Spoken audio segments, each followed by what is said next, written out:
Java for loops are a control flow statement that allows a program to repeatedly execute a block of code until a specific condition is met. The basic structure of a for loop in Java includes the initialization, condition, and increment or decrement sections. For loop can be used for tasks such as iterating through the elements of an array or a collection, or counting from a specific value to another. Java also has a specialized type of for loop called the for each loop, which is specially designed for iterating through elements of an array or a collection. For loops can be nested inside other for loops to perform more complex operations.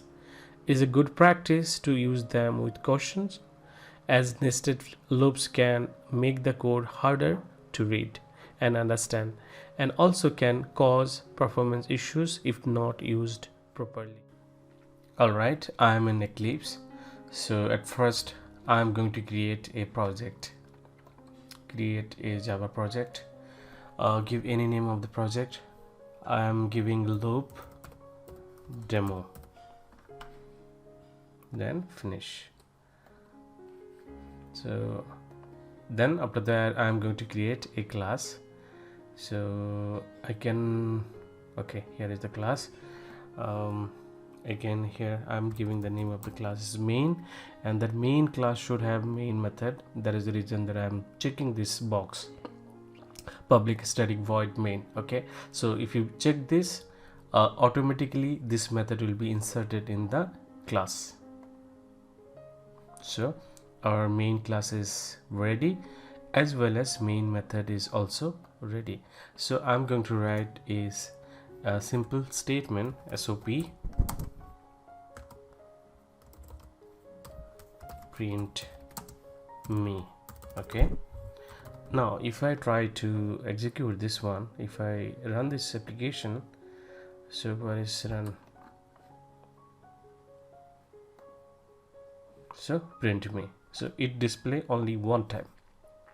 Suppose you want to display the same thing 10 times or 15 times, 5 times. So are you going to write the same statement multiple times? Exactly, no.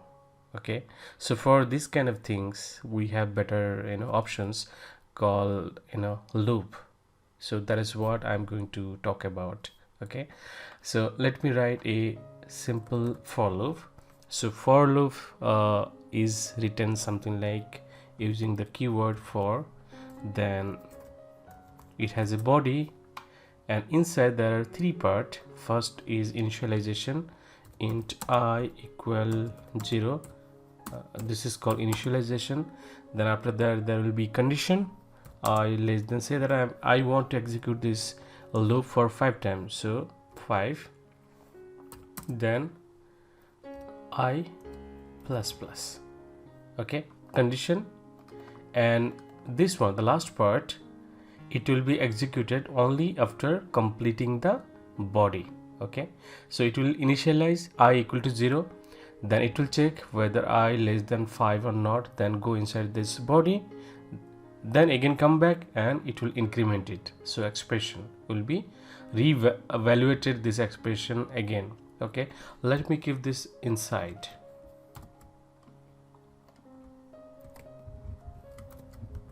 Now if I execute this one, you can see this line is printed 5 times. 1 2 3 4 5. This is a very simple for loop. Okay, how this for loop works, let's have a look.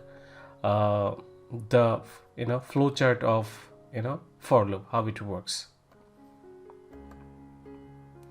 So you can see that flow chart here. Okay, we have the first part, that initialization expression, and then there will be after that the condition part, and it will be evaluated either false or true. So if it is true, then it will go inside that body. So after executing that body, it will update that expression.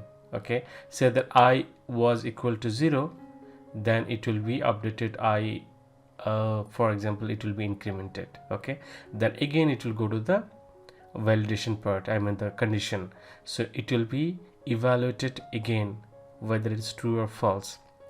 So if it is false, then the loop will be terminated. Okay, so again let us go to the Eclipse. Okay, I'm going to show these things, you know, in the real time how it works. Okay, so let me give this one. Most probably if you are very beginner in Java, then you may not be knowing about debugging thing. So I'm going to debug this particular loop, and I'll show you how in the real time the value of I, you know, is getting changed. So first of all, let me clear this.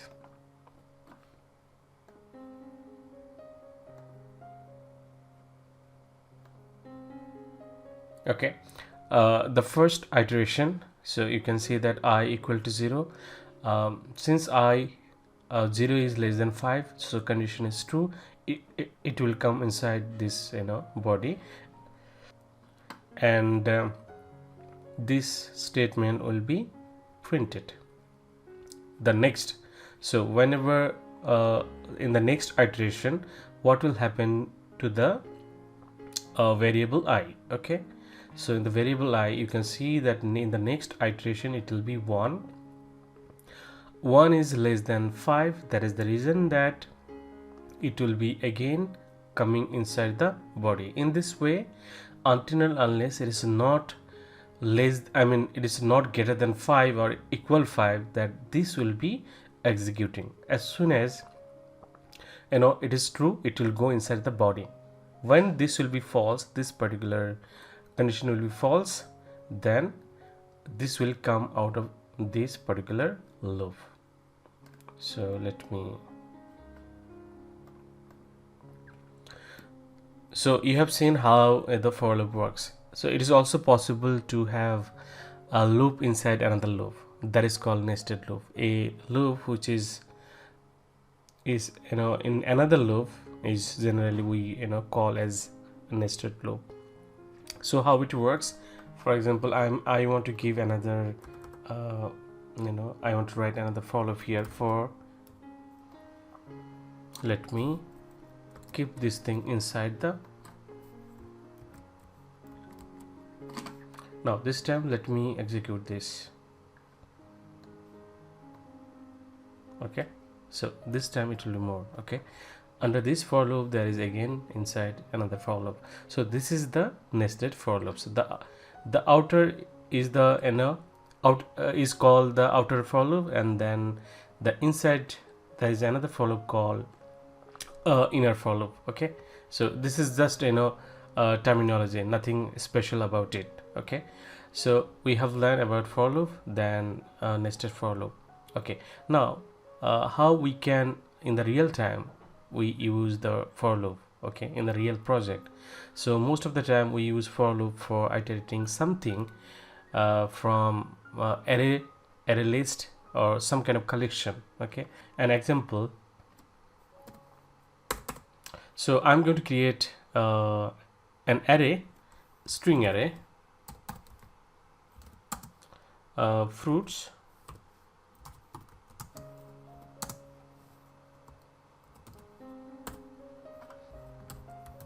grape.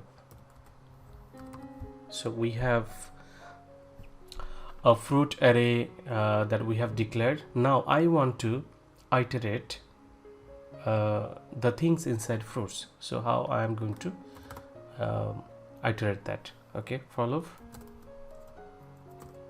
I plus plus.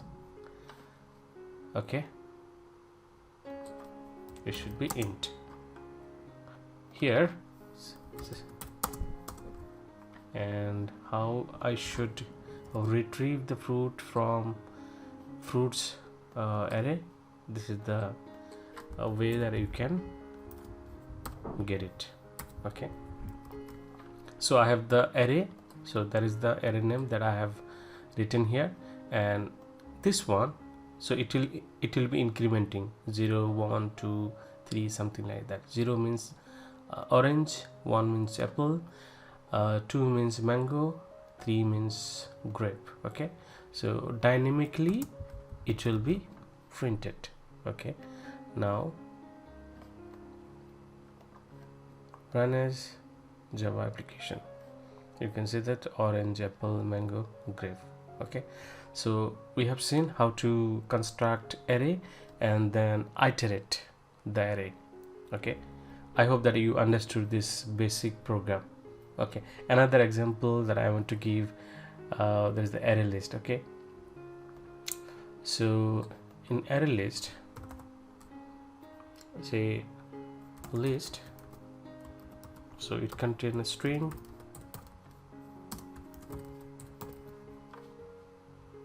then I need to import. Okay, so we have the fruit list. Now let me add something in this fruit list. Okay, add, what should I add? Let me add the same.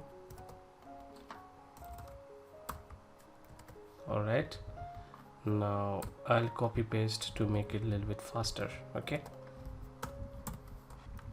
so let me delete this line. Okay, now I'm going to iterate this particular fruit list. Initially, I mean the example that whatever we have seen just now, that was the array. This time it is the array list. So how am I going to iterate this link, this fruit list? So let me so this time it should be similar, but with minor changes in the code. Okay, this time it should be size. What happened?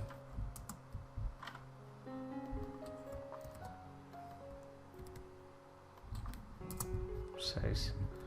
Now we have fruit list, this one, then this, and how I'm going to change get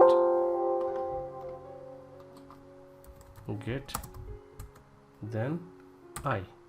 All right, so simple. Let me clear, run this again. Okay, we got it.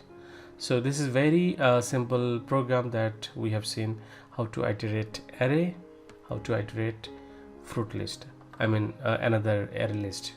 Okay, so there is another version of for loop, for each. Okay, how to use that for each? So this can be used something like for string fruit name, and you just give this list here. That's it. Now copy this. This time you just print this. I'm going to delete this one. Ctrl Shift F to format the code. Now what is this for loop? This is called for each. Okay, the syntax is you just get the for list here, and then define what that particular list contain, whether it is a string or some other object. So since it contains string, I already defined that as string here. So that is the reason that I mentioned that whatever I'll retrieve from the list, that would be the string object. Okay, after that we'll be retrieving each element in every iteration. We'll get that the element of the list. Okay, now I am going to print that particular element. That element is nothing but fruit name, and when executed we got this result. All right, so this is the basics of for loop. I hope that you enjoyed this video. If you like this video, then please leave your comment in the comment box.